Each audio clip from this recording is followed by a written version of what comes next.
Fãs e haters da Disney, preparem-se porque a sua nostalgia está prestes a ser severamente abalada. Hoje, vamos mergulhar nas teorias mais perturbadoras da Disney que existem, de conexões assustadoras entre personagens, aos símbolos secretamente sinistros que são utilizados e funcionários dos parques da Disney. Prepare-se para ter os seus sonhos destruídos. Vamos explorar as teorias da Disney que vão arruinar a sua infância.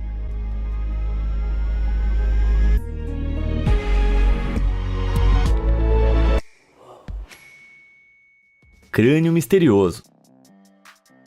Pergunte a qualquer millennial sobre o seu momento mais traumatizante do cinema, e muitos certamente vão mencionar a cena da debandada do clássico da Disney de 1994, O Rei Leão. Mas conforme os fãs cresceram, alguns começaram a se perguntar: o que aconteceu com o corpo de Mufasa? Olha, pode ser que a gente finalmente tenha uma resposta, e ela não é agradável. A última vez que vemos o corpo de Mufasa, Scar está de pé ao lado dele, enquanto Simba foge perseguido pelas hienas. Mais tarde, depois de algumas travessuras e amadurecimento com Timão e Pumba, temos um flashback para as Terras do Reino, onde vemos Scar e também Zazu enjaulado. Na cena, Scar está palitando os dentes com fragmentos de ossos, antes de pegar um crânio e segurá-lo em sua pata. E de maneira perturbadora, alguns fãs com olhos de águia sugerem que esse crânio pertence a ninguém menos que Mufasa, e que Scar comeu seu irmão morto e guardou seus ossos como troféus. Para falar a verdade, realmente parece um crânio de leão, mas você pode estar pensando, mais tarde no filme, fica fortemente implícito que as hienas atacam e comem Scar após sua derrota. Então, se esse é de fato o crânio de Mufasa, você presumiria que foi obra das hienas, e não do próprio Scar, o que ainda é bem perturbador. Mas pode não ser tão simples. É verdade que as hienas malhadas, a espécie mostrada no filme, são conhecidas como necrófagas e comem quase tudo. Para elas, uma carcaça de leão abandonada é nada menos que um buffet livre. Então a lógica sugere que elas comeram os restos mortais de Mufasa. Mas aqui tá o problema. As hienas são conhecidas pela sua prática de osteofagia, ou seja, o ato de comer ossos. Então, se as hienas tivessem comido Mufasa, é provável que não sobrasse nada. Então a questão permanece. É realmente possível que Scar seja o responsável? Embora tenha sido provado que leões podem comer outros leões, isso é excepcionalmente raro e só acontece em situações extremas. A maioria dos casos registrados de leões comendo outros leões acontece durante disputas territoriais, onde um leão tentando assumir a liderança de um bando mata e ocasionalmente come filhotes para afirmar o seu domínio. Então, na realidade, Scar teria mais probabilidade de devorar Simba se tivesse ficado por perto. Quanto ao crânio, embora pareça um crânio de leão, é indiscutivelmente mais próximo de um crânio de babuíno, uma criatura frequentemente atacada por leões. Mas deixando isso de lado, a inclusão do crânio pode ser algo mais simbólico. Embora a maioria dos filmes da Disney sejam baseados em contos de fadas e folclore, O Rei Leão é vagamente baseado na tragédia de Hamlet de William Shakespeare. Em uma das cenas mais famosas da peça, o personagem titular segura um crânio humano durante um dos seus monólogos. Então é bem provável que o crânio que Scar puxa seja só uma referência ao motivo mais reconhecível de Hamlet. Mas eu ainda não duvidaria que Scar ficasse com o crânio do próprio irmão se pudesse. E aí, o que você tem a dizer, Scar?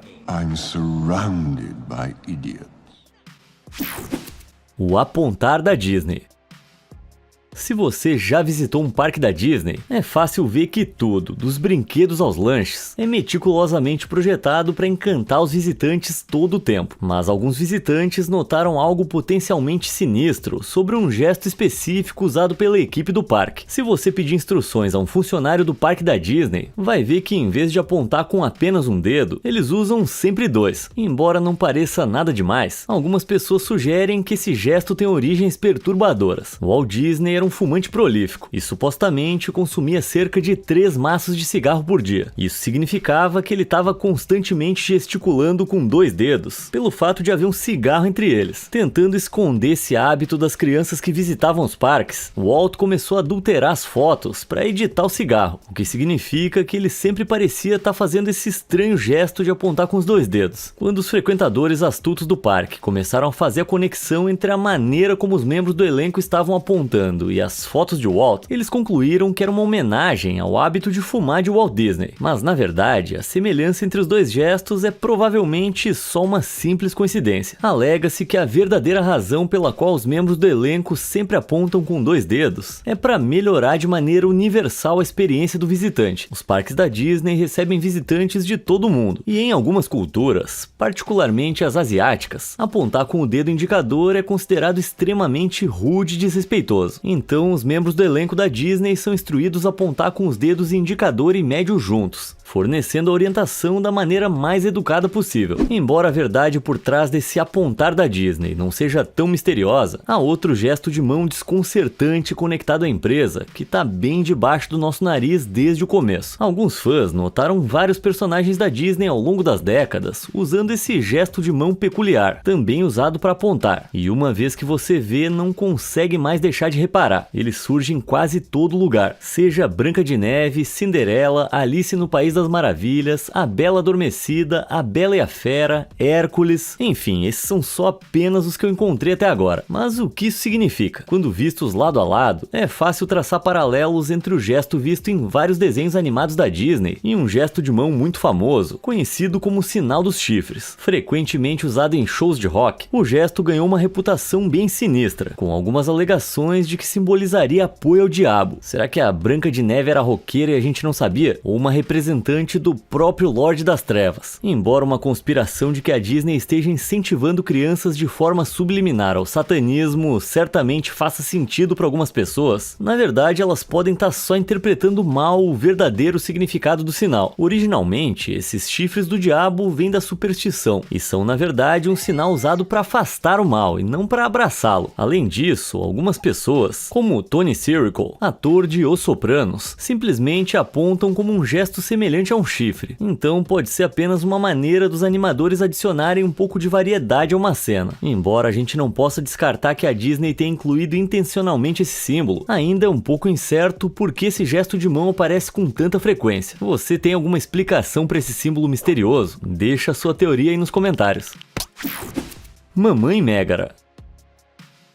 No universo Disney, geralmente há uma linha bem clara entre o bem e o mal, mas essa próxima teoria sugere que 2 personagens em extremos opostos da escala podem na verdade ser a mesma pessoa. E se a Mamãe Gothel de Enrolados for na verdade Megara de Hércules? Tá, eu sei que parece loucura. Megara é uma heroína, enquanto Gothel é uma vilã, e elas viveram com séculos de diferença. Mas Flynn explica na introdução de Enrolados que a Mamãe Gothel viveu por séculos graças aos poderes rejuvenescedores da mágica flor Sandrop. Mas de onde veio essa flor? Em Enrolados, vimos que a flor mágica cresce de uma gota de sol que caiu do céu e atingiu a terra. Mas e se essa história for só um mito metafórico e confuso dentro do mundo de Rapunzel? E se o poder da flor realmente vier do filho de um deus e não do próprio sol? Pensa nisso. A animação da gota dourada em Enrolados reflete de perto a cena de Hércules caindo na terra. Hades até chama Hércules de mancha solar várias vezes no filme. Além disso, lembra como a imortalidade em Hércules é retratada como um brilho dourado? E isso é surpreendentemente semelhante à flor Sandrop e ao cabelo brilhante de Rapunzel. A teoria sugere que depois que Hércules desistiu da sua vida imortal para ficar com Megara, tendo posteriormente o fim de um mortal qualquer, ela ficou obcecada em possuir qualquer coisa que representasse seu amante. A flor, cujos poderes e brilho de doação de imortalidade podem ter parecido representar Hércules, deixou Megara desejando tê-la. Se a Mamãe Gothel realmente é Megara, isso pode explicar como ela se tornou tão distorcida ao longo do tempo. Megara ficou de coração partido depois de ser abandonada pelo seu ex-namorado antes de conhecer Hércules. Então Hércules desistiu da sua imortalidade por ela, mas acabou morrendo mais tarde, deixando-a devastada e abandonada mais uma vez. Com o tempo, seu cinismo em relação ao amor retornou, tornando-a egocêntrica, vaidosa e obsessiva. Se a flor dourada de Enrolados estiver ligada a Hércules, pode ser o último remanescente dele, ironicamente mantendo Megara, agora na forma de Gothel, viva e mais tarde fluindo através de Rapunzel, cujo cabelo carrega o poder da flor. Talvez a maior evidência de todas seja o fato de elas usarem a mesma expressão.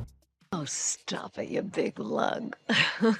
Get out of there, you big lug, while you still can.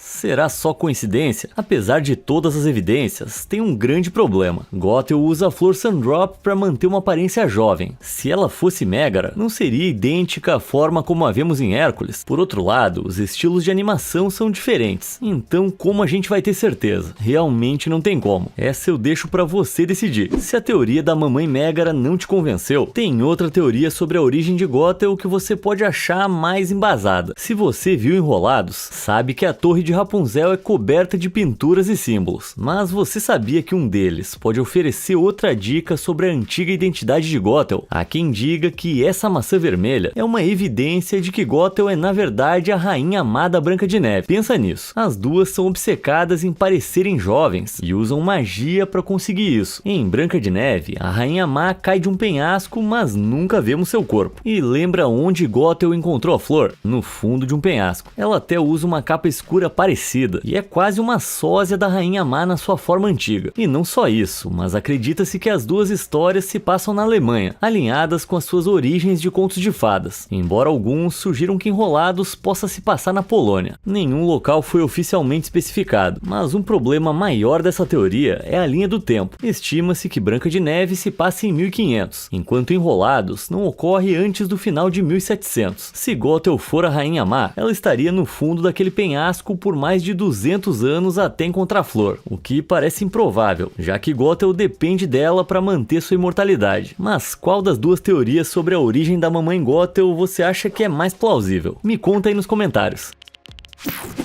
O peixe do clima. Lilo e Stitch é um dos filmes mais emocionantes e, sem dúvida, mais subestimados da Disney. Mas uma teoria de fãs lança uma sombra triste sobre a história, com uma reviravolta trágica, mas que faz sentido. Quando somos apresentados a Lilo pela primeira vez, a vemos chegar atrasada para a aula de hula, porque estava fazendo uma visita semanal ao peixe fofucho para levar um sanduíche de pasta de amendoim para ele. E quando a perguntam sobre o motivo da visita, Lilo diz que é porque fofucho controla o clima. Pudge controls the weather. Embora isso possa parecer só uma maneira de destacar as peculiaridades da personagem Lilo, alguns fãs acreditam que a sua obsessão por fofucho tem origens obscuras. Mais tarde no filme é revelado que os pais de Lilo morreram em um acidente de carro em uma noite chuvosa, e fica implícito que o mau tempo foi a causa do acidente. Mas quem Lilo acredita que controla o clima? Fofucho. Então é bem possível que ela pense que ele é o responsável pela morte de seus pais, e o alimente na esperança de que ele não traga tempestades e cause mais acidentes. Mas como é que um peixinho ia ter o poder de manipular o clima? Bem, alguns fãs sugeriram que Fofucho não é bem um peixe, mas sim Maui de Moana, e as evidências são surpreendentemente convincentes. Para começar, Lilo e Stitch se passa no Havaí dos dias de hoje, enquanto Moana se passa na Polinésia Antiga, embora seja uma versão ficcional. Os dois lugares fazem parte do Triângulo Polinésio. Também sabemos que Maui viveu por mais de 1000 anos antes de conhecer Moana,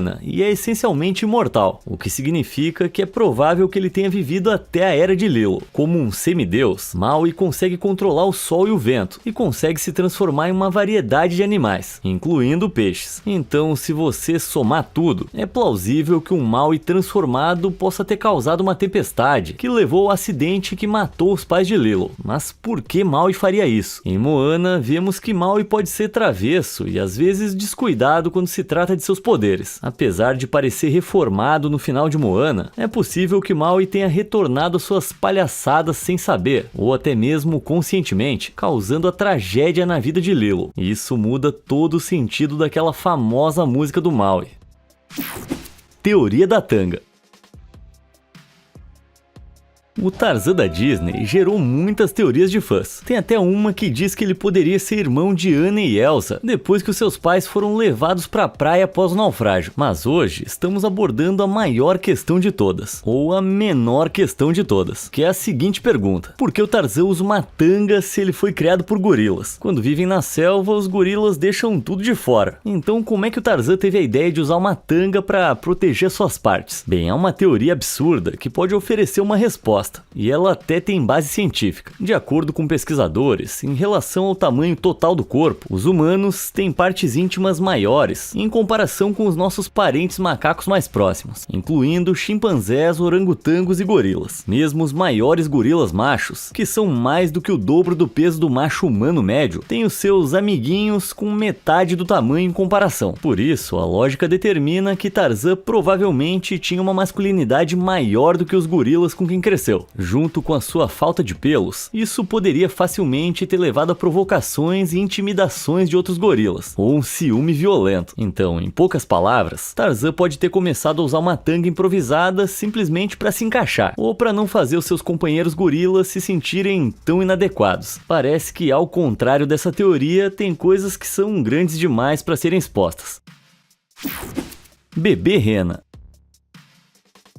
Um dos maiores sucessos da Disney, Frozen, conta uma história emocionante de irmandade, mas você sabia que o filme também pode esconder um detalhe assustador relacionado à maternidade? Como você provavelmente sabe, o filme apresenta uma adorável rena chamada Sven, companheira do personagem Kristoff. Porém, a verdade por trás da história da dupla toma um rumo sombrio quando você começa a notar semelhanças assustadoras entre o forro da túnica de Kristoff e o pelo de Sven. Isso levou alguns fãs a uma conclusão preocupante. A jaqueta de Kristoff é feita de pele de rena, especificamente da falecida mãe de Sven. No início parece absurdo, mas no contexto da história faz sentido. Quando vemos Sven e Kristoff pela primeira vez, eles estão com os coletores de gelo de Arendelle no deserto congelado, onde os recursos são escassos. Na prática, qualquer rena inadequada para o trabalho provavelmente seria usada para extrair carne e pele. Jamais é dito o que aconteceu com a mãe de Sven, então é possível que, se ela ficasse velha ou doente demais para contribuir, ela fosse morta pela sua pele, que então se tornaria parte da túnica de Kristoff. Sendo ele próprio órfão, é provável que Kristoff tenha criado uma espécie de vínculo traumático com a rena recém-órfã, mas essa nem é a parte mais perturbadora. Foi sugerido que Sven pode sentir o cheiro da sua mãe nas roupas de Kristoff, e é por isso que ele o segue com uma lealdade inabalável. Mas fica ainda pior. Na vida real, o cheiro desempenha um papel importante para os filhotes de rena na identificação de suas mães. Se Kristoff estiver usando a pele da mãe de Sven e, portanto, seu cheiro, é bem possível que a rena bebê tenha crescido acreditando que Kristoff é a sua mãe. Então, na verdade, poderíamos dizer que a relação de Sven com Kristoff seria mais maternal e menos fraternal. E isso é muito assustador. Vamos torcer para isso ser só uma teoria maluca. Mas os detalhes assustadores não param. Frozen tá cheio de easter eggs característicos da Disney. Um Mickey Mouse escondido em uma estante, a Rapunzel chegando na coroação de Elsa, mas tem outra figura sombria presente que eu aposto que você nem notou. Ah, fala sério, o Slenderman?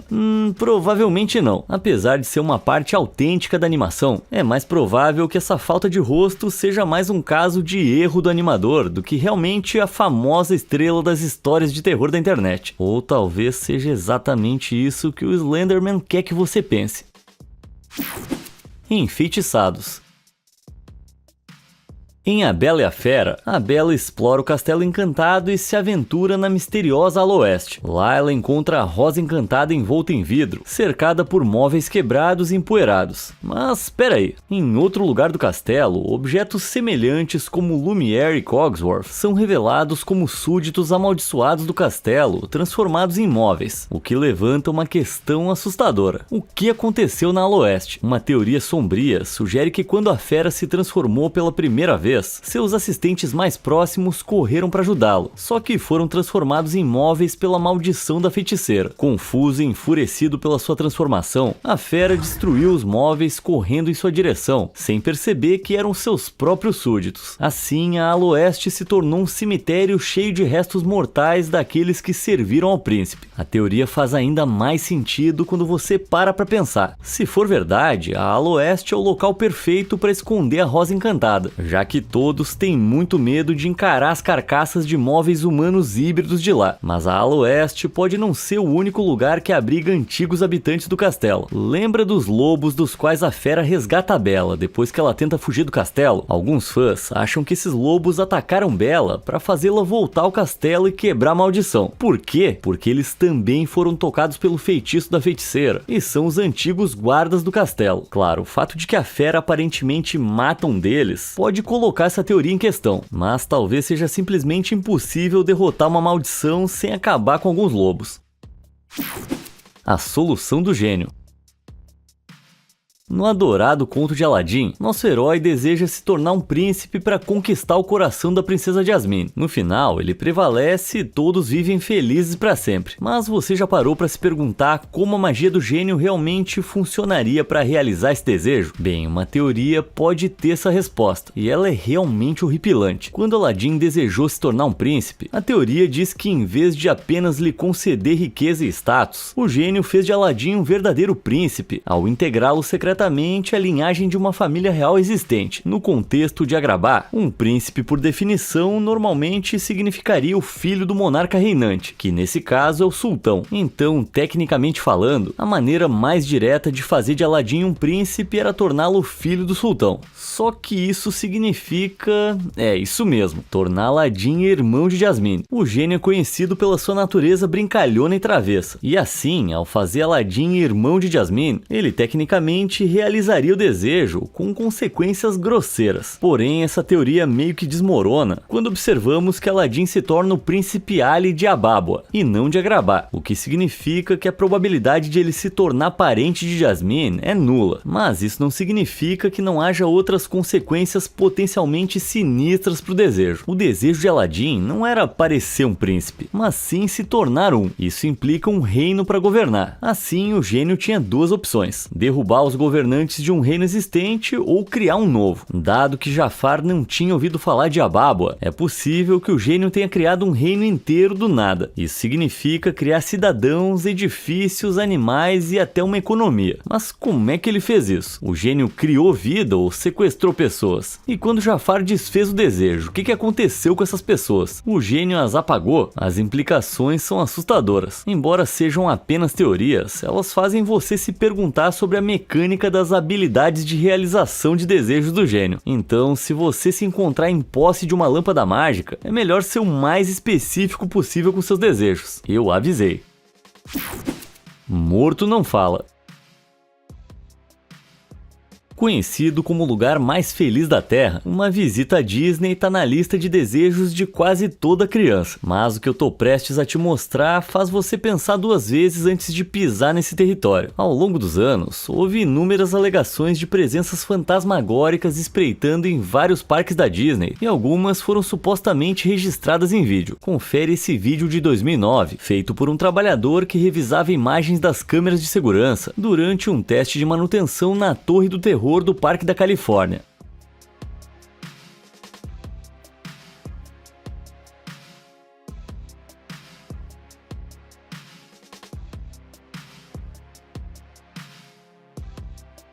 Viu isso? Não tô falando do boné dele caindo e expondo essa careca. Vamos ver de novo em câmera lenta.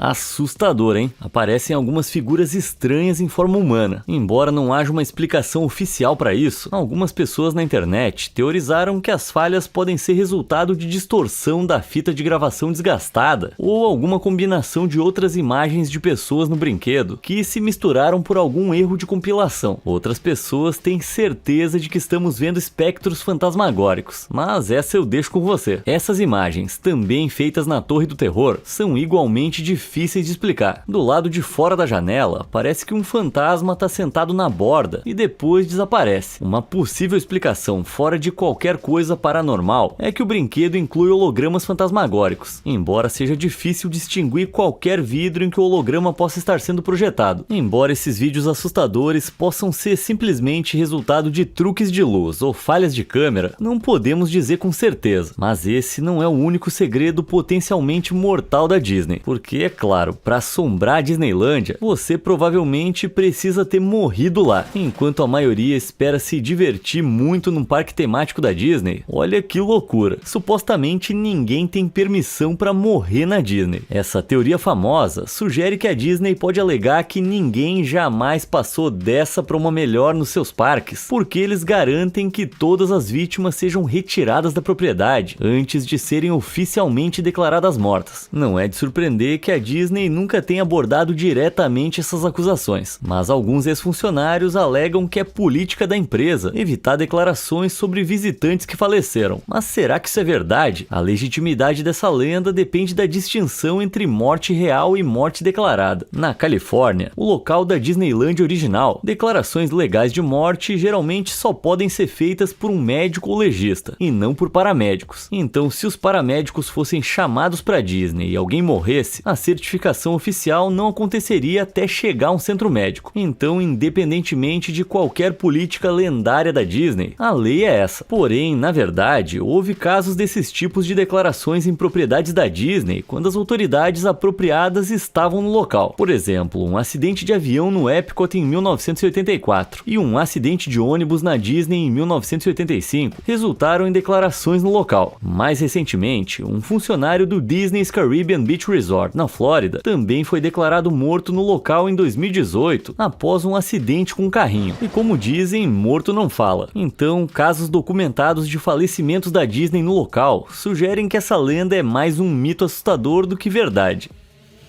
O que você achou dessas teorias da Disney? E você conhece alguma teoria obscura para compartilhar? Deixa aí nos comentários e me conta se tem alguma outra teoria obscura que você gostaria que eu falasse. Como sempre, obrigado por assistir.